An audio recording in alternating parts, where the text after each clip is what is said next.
YouTube. What's going on? Bowman 1951 coming back at you with somewhat of a hodgepodge of things I received in the mail. Plus, I'm going to go over what I just got done doing at AC Moore. So let's get started here. I just got back from AC Moore not even 5 minutes ago to do some framing, and it's still in the works, which I'll show off in my man cave once I get everything up on the walls. But this is something I've owned for quite a while. It's a Mike Schmidt envelope that he had signed on April 1st, 1987 when he hit his 500th home run. I remember watching it live in the Philadelphia area, and it was a big event in my life, and I remember my father going out and grabbing this. So it took me a while to find a particular frame that fits an envelope of this size. Hopefully it works out, and it's going to be going up on my wall shortly. And I also wanted to get this framed, which I had in a binder. Oh, this is really big. Let's see if I can fit it in. It's Hammer and Hank. It's an auto I had gotten in person, probably in the late 80s, early 90s. But this, like I said, it's been in a binder, one of those pages, but I got a nice 8x10 frame to put this in and get that up on the wall too, because it just needed to be seen more. I've also got some random Patriots posters that I got I guess they're now calling the catch from Julian Edelman versus the Falcons 2 years ago. I've got a 3-foot poster of him, which I got at his pop-up store in Boston a couple months back, as well as a small 8x10 Tom Brady hoisting his 5th trophy up in the air. So I remember getting that at Foxborough when I was down there last summer.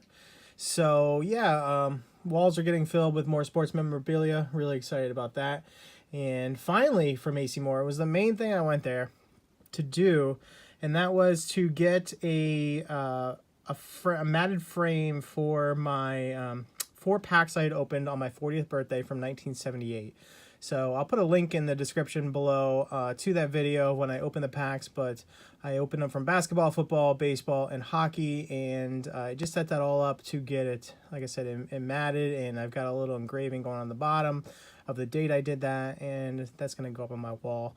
It was fairly pricey. It's over $100 to do. I didn't even realize it was going to be that much. I probably should have guessed, but it is what it is, and that put off me getting my new curio display case from IKEA today. That and the fact that it's been pouring down rain in the Boston area on Marathon Monday all day, so unfortunately I won't be doing that anytime soon.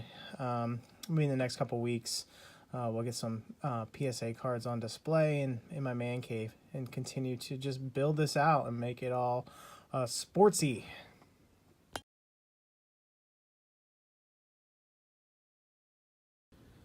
Alright, so I got my Hammer and Hank Aaron all framed up, and it's on the wall here in my man cave, looking really good. And also below that, I think I've shown this in a video before, a Schmitty I had put together as a child. And then we've got the framed Schmidt 500 home run envelope here as well. Here's the Tom Brady I had mentioned. Got that up. I think this is right after the Atlanta Super Bowl win. And finally, meeting you at the edge of the steps now. Huge catch from Edelman in the Falcons Super Bowl. So enough of the chatter. Let's get opening some of these boxes here. So I'm going to pick up this one here on the left. I know exactly what this is. And it goes along with something that I was just talking about in terms of opening packs. So I went back to the same person that I now trust because I got a Pete Rose and Nolan Ryan out of those packs of more 1978 tops. Now, the sad part is I am not going to be opening these on camera. These are going into, maybe even to the bank vault. I am not touching these for probably 20 years because unopened packs just continue to go up crazy in value. I'm not going to send them off to PSA because I can't guarantee that these weren't opened. Let's take a look at the back there. I mean, it looks fairly nicely sealed, but the guy on eBay said that some of the packs were open, but he didn't pick through them, and I can confirm just in terms of the cards that I got.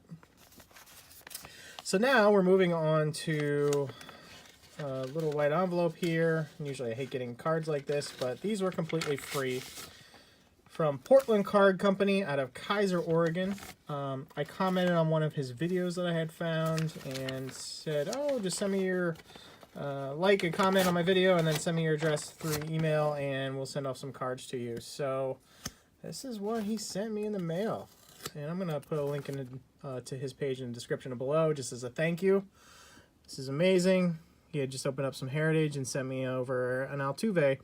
I have not been able to find any Heritage around in Targets. They're always sold out. So that's my first Heritage I own this year. And again, really appreciative from Portland Card Company. Thanks so much. All right, 2 more packages here. Already got these clipped off the top. So, as you know, I go by Bowman 1951, and I rarely show off my Bowman set. But this was a mail day from Blowout Forums in the vintage section. I found this guy selling off probably 20 or so of his Bowmans from, I think these are 1951 and 52. Sometimes it's hard to tell which is which in terms of the years. But I went out and grabbed all of his Boston Braves. Now, some of these are going off to one of my best friends in New York City by the name of Steve. Hopefully he doesn't see this video in advance. I told him he's going to get a care package very soon. I just basically need to figure out which ones I'm going to keep for my set and which ones I'm going to ship off to him. But right here we've got a Sam Jethro, Blix Donnelly. I knew that was off center, which is totally fine. Again, these are probably not going to get graded. Earl Torgenson, Buddy Kerr, and I hate when the names are not on the front. This is Roy Hartsfield. Put that back over, you can see the front. It's in really nice shape. And finally, another Earl Torgenson. That's what I end up with there. 6 Bowmans. So these are going to be a nice addition. I don't have any on the horizon right now in terms of buying any graded for my set. But we do have some graded cards in this final package. So I didn't mention why the 1953 tops are out front. But it's always good summation of what you're going to see in my videos, and we'll save that part for last. Is what we're going to show you here is 2 Red Sox cards. This is 1953 tops Clyde Vollmer at a 2.5.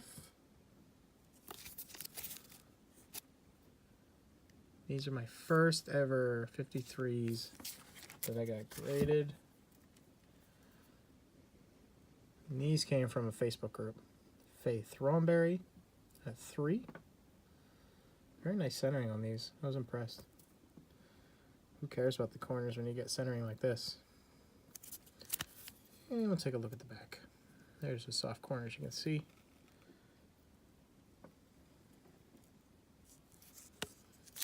Alright, so like I said, it was just kind of a hodgepodge today of things that I've got going on. Excited to get those 2 signatures framed and up on my wall. Probably show those off in a future video. But again, thanks so much for watching and supporting me, and I'm trying to get out there and watch all of your videos, anything that I can that I see that has gone up recently. Like I watched a video of Mike O of something he had put up today, as well as a White Plains show from like April of 2017. So I love even going back through the archives and seeing what you've got out there. But again, thanks so much and have a good day.